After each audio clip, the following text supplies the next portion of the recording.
789. Benar ya Bu ya? Ya. Ya, mengajar di kelas 789. Nah, seperti yang sudah kita perbincangkan kemarin, kita hari ini akan melaksanakan kegiatan pra-observasi. Nah, sebelumnya, kira-kira tujuan dari pembelajaran kita hari ini menurut Bu Iwi apa? Apa yang ingin Bu Iwi capai dari kegiatan kita bincang-bincang hari ini? Sebelumnya saya mengucapkan terima kasih karena Bu Yanti sudah memilih saya untuk jadi teman berbincangnya.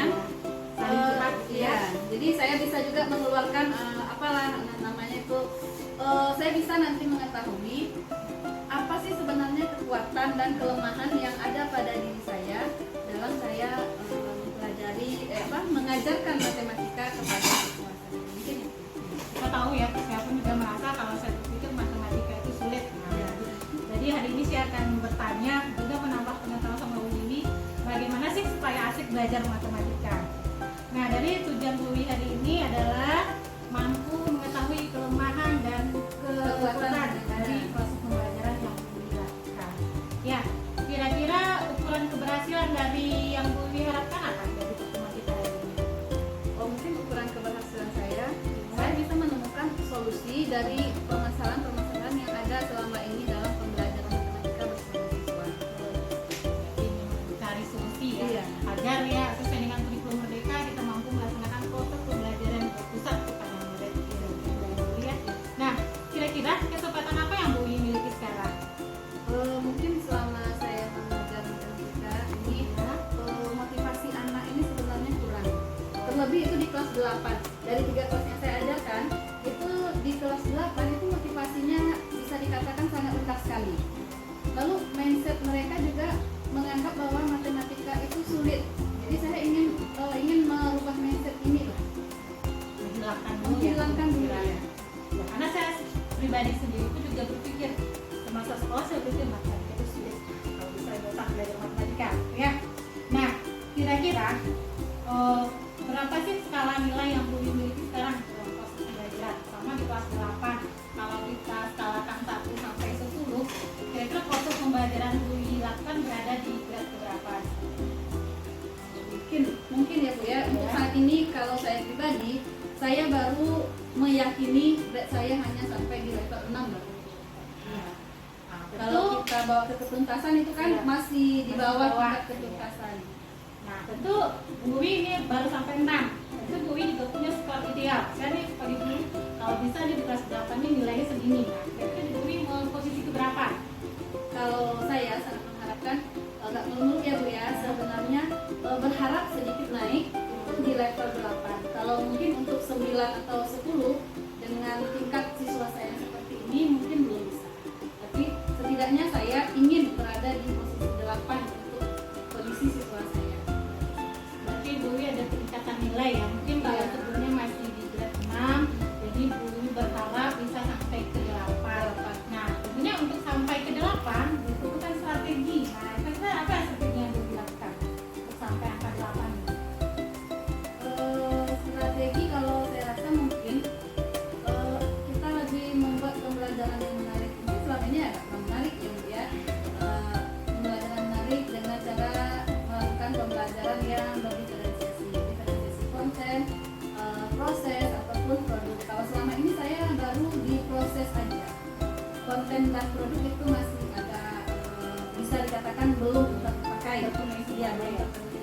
Jadi strategi yang Bu Iwi ambil untuk meningkatkan minat siswa belajar matematika salah satunya adalah dengan melaksanakan pembelajaran bervisualisasi. Nah, ketika kita lakukan sebuah perubahan, kira-kira berarti pasti ada hambatannya ya. Nah, kira-kira hambatan Bu Iwi melakukan pembelajaran ini apa? Seperti yang kita bilang tadi kan, mindset anak ini yang selalu menganggap bahwa matematika ini sulit. Jadi di saat saya memberikan tugas, mereka itu tidak tidak respon. Jadi tugas yang diberikan tidak langsung dikerjakan. Mereka baru baca soal lalu langsung menjawab, sulit Bu. Jadi mereka udah sulit, berarti saya tidak bisa mengerjakan. Langsung mereka tidak bekerja. Jadi Sudah bahasa sulit, ya udah mereka berhenti gitu aja. Jadi Bu Iwi mungkin ingin merubah gitu ya. Iya. Dari yang berpikir sulit itu jadi mungkin matematika menyenangkan. Iya, jadi kalau mereka sulit, otomatis nggak akan mengerjakan. Tapi kalau mereka suka matematika, otomatis pasti mau mencari jalannya. Jadi kan hambatan Bumi tadi adalah salah satu yang utama mindsetnya dulu. Iya. Mindset anak yang menganggap matematika itu sulit. Nah, kira-kira apa solusi yang dilakukan? Ya, Dia mengubah mindsetnya ini jadi yang matematika sulit itu menjadi mungkin matematika menangkap, matematika asik. mungkin ya tadi kita ke pembelajaran berdiferensiasi. Jadi dengan adanya perubahan, mungkin mereka asik dalam melakukan kegiatan pembelajaran, sehingga akhirnya mindset itu akan berubah dengan sendirinya. Mindset itu akan oh ya ternyata matematika ini menyenangkan kalau kita mau ikut di dalam pembelajarannya. Jadi strategi Bumi tadi melakukan pembelajaran berdiferensiasi. Jadi, nah dari strategi Bumi tadi dalam pembelajaran berdiferensiasi prioritas Bumi apa? Prioritas saya dari beberapa itu ya yang tadi Bu, merubah mindset. Ya, mungkin nanti pembelajaran berdiferensiasinya tadi Bumi menyatakan mungkin baru separuh ya. Iya. Mungkin nanti di diferensiasi dan dari akademiknya juga Iya. berdiferensiasi mungkin dari media juga ya. Seperti itu. Nah, jadi itu strategi Bumi. Kira-kira ketika Bumi akan melakukan pembelajaran berdiferensiasi ini untuk meningkatkan minat siswa, merubah mindsetnya dari matematika sulit menjadi menyenangkan. Nah, kira-kira waktu yang dibutuhkan oleh Bumi untuk melakukan perubahan ini kira-kira berapa lama? Saya mentargetkan Bu bisa saya lakukan perubahan itu selama 1 bulan. Di kelas 8 ya. Iya. Kira-kira mungkin didukung ya dengan profil belajar murid, tapi insya Allah bisa tetap dalam 1 bulan. Iya. Insya Allah semoga juga bisa saya laksanakan dalam 1 bulan. Itu harapan saya. Oke. Untuk ukuran keberhasilan, jadi Bumi melaksanakan kegiatannya rencananya 1 bulan. Jadi, nah ukuran keberhasilan dalam 1 bulan ini apa? Dalam 1 bulan ini saya berharap dari siswa itu sudah ada peningkatan dari belajarnya. Jadi yang selama ini kadang kan mereka diam aja, dikasih tugas pun mengumpulkannya terlambat dengan alasan yaitu tadi nggak paham Bu, sulit. Ya, kembali lagi ke situ sulit. Jadi saya ingin merubah bahwa hasilnya itu nanti dia sudah mulai mengumpulkan tugas mungkin tepat waktu, sudah mulai bersemangat dalam pembelajaran matematika. Dan juga mungkin besok pagi Bumi ada jadwal mengajar matematika ya. Nah, mungkin saya sangat tertarik sekali untuk mengikuti kelas Bumi besok pagi. Nah, ketika Bu Wiwi melaksanakan perubahan ya, melaksanakan pembelajaran berdiferensiasi, kira-kira Bu Wiwi ada hambatan yang dirasakan? Untuk hambatan Bu, saya mungkin ya di sekolah kita kan memang sarananya masih ada seperti PR yang media, kepala sekolah. iya PR untuk kepala sekolahnya Bu. Media kita mungkin kan kalau zaman dulu mungkin media seperti kubus biasa aja itu udah oke ya. Tapi kalau sekarang mungkin anak-anak akan bosan dengan adanya kubus yang hanya seperti kotak-kotak kardus itu mungkin agak bukan menarik lagi bagi mereka. Jadi mungkin itu kebutuhan akan media atau sarana dan prasarana yang bisa saya pakai untuk belajar. Mungkin Itu hambatan Bumi mungkin kita masih ya mungkin dari sarana prasarana kurang sesuai dengan zamannya. Iya, tidak sesuai dengan zaman sekarang. Dimana sekarang mungkin sudah berbasis digital. Iya. Anak kita sudah mengenal teknologi ya. Mengenal Daripada teknologi, ya. kita masa sekolah mungkin jauh Jauh ketinggalan. ketinggalan, sangat berbeda zamannya Bu. Jadi komitmen Bumi tentang rencana aksi ini mungkin besok melaksanakan proses pembelajaran Iya, berdiferensiasi ya. Jadi saya akan perbaiki proses pembelajaran sesuai dengan pembelajaran berdiferensiasi. Nah, kira-kira ketika Bumi melaksanakan pembelajaran berdiferensiasi, siapa aja pihak yang akan dilibatkan? Pertama pasti kepala, saya akan melibatkan Ibu karena apapun kegiatan di sekolah itu saya sangat butuh dukungan dari kepala sekolah, juga rekan-rekan guru, teman sejawat, dan yang pastinya Bu siswa sebagai objek dari pembelajaran saya sendiri. Karena walaupun bagaimanapun selengkapnya alat Iya. yang kita lengkap, tapi kalau Kalau siswanya siswa yang jadi tidak objeknya ada, tidak menyambut, tentu ya siswa ini tidak bersambut, Iya. pasti tidak akan berbeda. Nah, jadi Bu Wi mungkin itu aja untuk besok pagi. Saya sangat tertarik sekali untuk melihat proses pembelajaran dari Bu Wi, yang mana bagi saya pun juga sebagai ilmu ya, mungkin juga dari proses pembelajaran yang dilakukan besok pagi bisa jadi perubahan saya dalam pembelajaran IPS walaupun mata pelajaran kita berbeda. Mereka Bu Wi bersedia besok saya lihat? Insya Ya. Ya, nah, jadi kalau Wiwi masih ada kekurangan mungkin boleh dilibatkan saya sendiri atau boleh atau rekan guru untuk membantu persiapan pembelajaran besok. Ya. Baik Wiwi, mungkin itu saja untuk hari ini. Saya doakan semoga proses pembelajaran besok pagi berjalan. Amin. Terima kasih doanya dulu. Ya, terima kasih juga Bu Wi hari ini sudah mau saya di bagian bijak untuk melaksanakan kegiatan. Ya, mungkin terima kasih Bu Wi. Mohon maaf ya, mungkin ada kata saya yang kurang di tempatnya atau apa, saya mohon maaf. Terima kasih. Baik, itu tadi kegiatan observasi kami dengan rekan saya yaitu Bu Novia Wisanti. Selanjutnya pada besok hari saya akan melaksanakan kegiatan observasi di kelas. Mungkin itu saja untuk hari ini. Akhir kata wabillahi taufiq wal hidayah. Wassalamualaikum warahmatullahi wabarakatuh.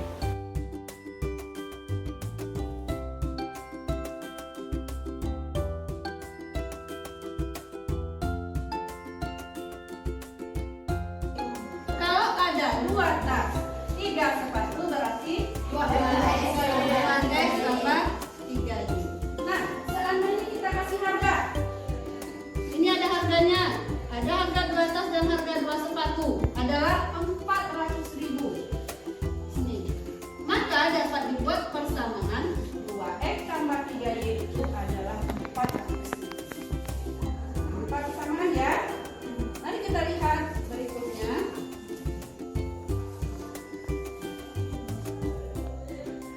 Dari gambar dapat kita perhatikan tas kita misalkan sebagai X. Lalu sepatu kita misalkan sebagai Y. Dalam hal ini X dan Y kita sebut sebagai variabel. Berarti di sini ada berapa variabelnya kalau ada tas dan sepatu? 2. Ada 2. Satu tas X, satu lagi sepatu Y. Jadi sudah ada 2 variabel. Nah, kalau kita jadikan dia ini sebuah persamaan, persamaannya dulu ya. Nah, merupakan sebuah persamaan kalau dia sudah dikasih tanda sama dengan 2X tambah 3Y sama dengan 400.000.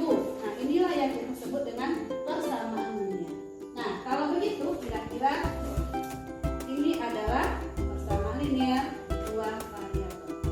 Nah, kalau kamu ingin melihat lebih jelas, Ibu punya sebuah tayangan video tentang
Jika suatu persamaan memiliki dua buah variabel berpangkat 1 dinamakan dengan persamaan linier satu variabel. Bagaimana menurut kelompok lain?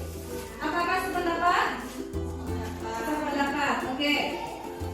Seterusnya, jika dia memiliki dua variabel dengan pangkat 1, maka persamaan ini dinamakan dengan persamaan linier dua variabel. Apakah masih sependapat? Masih? Masih. Berarti jawaban yang diberikan oleh kelompok 3 adalah benar. Nah, selanjutnya ada juga pertanyaan untuk kelompok yang dibahas oleh kelompok 3 tadi.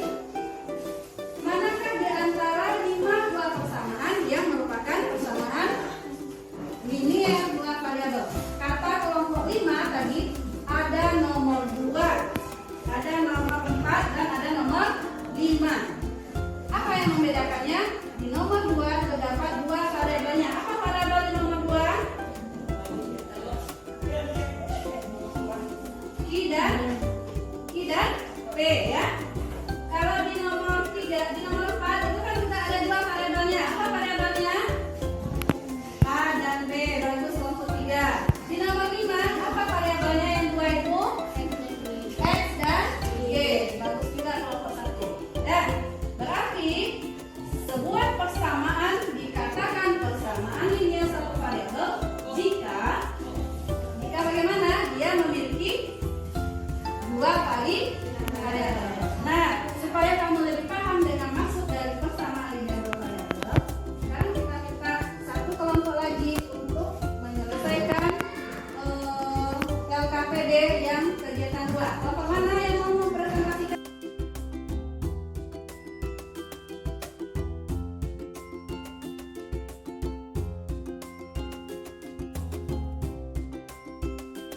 Alhamdulillah hari ini sudah melakukan praktek mengajar dan saya juga sudah mengobservasi proses pembelajaran yang dilakukan. Yang mana kemarin waktu di praobservasi Bui menyampaikan tujuan pembelajaran Bui yaitu ingin meningkatkan minat belajar peserta didik selapan ya pada mata pelajaran matematika. Karena mungkin Bui merasa minatnya mungkin kurang memenuhi harapan Bui ya. Nah, tadi setelah melihat proses pembelajarannya, bisa Bui mungkin ceritakan kembali sedikit apa aja sih yang Bui lakukan tadi dalam pembelajaran di kelas? Tadi di awal pembelajaran, setelah masuk kelas, saya yang pertama sekali saya sudah mengkondisikan siswa untuk siap mengikuti pembelajaran, berdoa. Lalu saya juga menanyakan kehadiran siswa yang tidak hadir. Ini ada tadi 2 orang yang tidak hadir. Lalu saya sudah memberikan juga motivasi mengaitkan materi sebelumnya dengan materi yang akan saya pelajari hari ini, anak-anak belajar hari ini. Lalu menyampaikan tujuan pembelajaran. Saya juga sudah melakukan proses pembelajaran, yaitu pembelajaran berdiferensiasi. Tadi saya juga akan membagikan LKPD, juga menayangkan video. Saya melakukan pembelajaran berdiferensiasi, itu dari proses, terus konten juga. Lalu kami juga tadi ada melakukan diskusi siswanya ya, diskusi kelompok, terus menampilkan hasil diskusi, presentasi siswa anggota kelompok atau presentasi. Lalu setelah itu ada beberapa siswa yang menanggapi dari hasil diskusi temannya, lalu kami simpulkan. Jadi tadi juga sudah lihat proses pembelajaran ini. Nah, kalau menurut Bui sendiri kemarin kan Bui punya target kalau bisa 8 ya nilainya. Nah, kalau menurut Bui sendiri kira-kira hari ini sudah sampai ya? Apakah mungkin bisa jadi 8,5 atau bagaimana? Sudah berapa kira-kira ini sudah berada di skala berapa? Kalau saya lihat dari sebelumnya ya, sebelumnya yang baru sampai ke skala 6 sebelum saya lakukan pembelajaran seperti ini. Kalau di sini target saya kemarin kan 8, tapi belum sampai ke 8, baru menurut saya baru sampai ke 7,5. Iya. Karena ada beberapa siswa tadi saya perhatikan yang masih belum aktif, terutama siswa yang aktif. Berarti karena baru mungkin sampai target di 8, ternyata baru strategi ya, berarti ada rencana pengembangan selanjutnya. Nah, kira-kira apa sih rencana Bu ke depannya lagi? Mungkin saya akan mencoba lagi pembelajaran bank diferensiasi ini. Nanti saya juga akan mencobanya untuk mengalihkan di kelas 8 atau kelas 9 juga. Saya nanti melihatnya di sana bagaimana. Apakah dia akan lebih baik lagi di kelas 8 dan di kelas 7 dan di kelas 9. Jadi Bu berencana tidak hanya fokus di kelas 8 ya, tapi juga mencobakan di kelas 7 dan kelas 9. Nah, jadi sepanjang yang saya lihat tadi, saya observasi Bu mengajar, kalau menurut saya tuh proses pembelajaran dari ini sudah nampak, dimana sudah ada berbagai kegiatan. Tadi juga saya sudah melihat Bu sudah menampilkan video pembelajaran yang memberikan materi, juga KPD-nya juga kertasnya sudah warna-warni saya lihat, juga penyampaian hasil tugas kelompoknya sudah sesuai dengan profil belajar murid ya. Dan juga saya jadi tertarik ketika Bu Ingrid menyampaikan contoh soal. Kemarin materi hari ini materinya X sama Y ya, variabel. Nah, Bu sudah bisa saya sudah bisa membawakannya dalam ketika membeli pakaian. Mungkin kalau anak menambahkan X sama Y mungkin bingung. Tapi Bu sudah mengerti ketika kita beli baju, kita ibaratkan X, celana kita ibaratkan Y, mungkin itu cukup dekat dengan anak ya. Jadi mereka cukup paham tanpa kalau kita dia menunjukkan X sama Y itu rasa X sama Y rasanya mungkin bisa ditambahkan, mungkin kurangin. Tapi ternyata dengan contoh yang berbasis mungkin kearifan lokal ya, sesuai dengan kondisi murid, alhamdulillah mereka sudah paham ketika Bu menyampaikan pertanyaan, mereka sudah langsung respon. Ya itu harapan saya mungkin tanggapan saya proses Bu hari ini sudah sangat baik ya. Mungkin hanya perlu penyempurnaan seperti kata Bu tadi, masih ada strategi yang belum aktif. Karena mungkin itu bukan strategi dari Bu lagi ya. Mungkin dengan semakin sering dicoba, insya Allah itu hasilnya akan baik. Dan mudah-mudahan saya berharap kalau standar UI 8 mungkin proses berikutnya lebih baik lagi. Ya, insya Allah akan bisa. Mungkin itu saja Bu Wi, terima kasih atas kesediaannya dari kegiatan ini. Mudah-mudahan bagi saya pun juga sebagai pembelajaran ya, supaya lebih baik lagi di masa yang akan datang. Ya Bu Wi, mungkin terima kasih.